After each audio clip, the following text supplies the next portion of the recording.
If all goes as planned, 3, 2, we have main engine start. in 2007, And liftoff.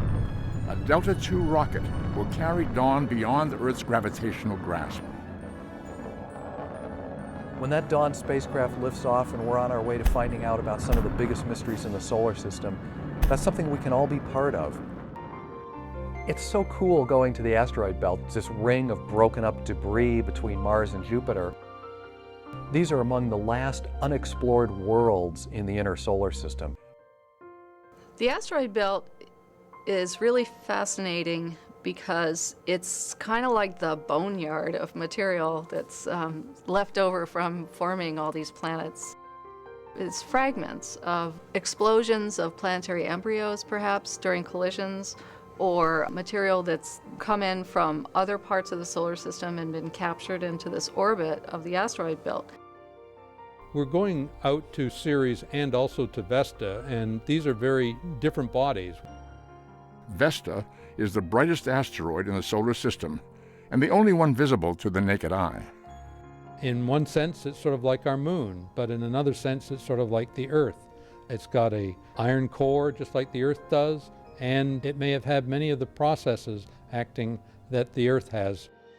The three science instruments on Dawn all work together to tell us about the surfaces of the body. And from that, we try to work back to how the whole thing was put together and what happened to it. Scientists believe Ceres represents a transition from the rocky terrestrial planets of the inner solar system to the gaseous and icy worlds of the outer solar system. Ceres likely has a rocky core and a very thick ice mantle. There's even the possibility that there's liquid water under the surface of Ceres.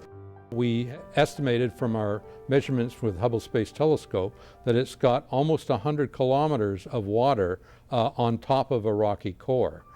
To accomplish Dawn's journey into the heart of the asteroid belt, a spaceship, one whose engine will work without fail for years at a time, is required.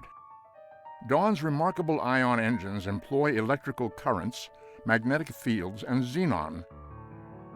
The high-tech innards of an ion engine change the xenon into a positively charged plasma and accelerate it out the engine at speeds over 78,000 miles per hour. The ion engine pushes on the spacecraft about as hard as this single piece of paper pushes on my hand.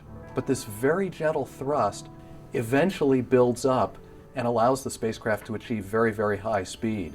With the ion propulsion system, Dawn will be the first spacecraft ever to orbit two target bodies after leaving Earth. A mission into our distant past, a mission for the future, a mission into the heart of the asteroid belt, a mission called Dawn.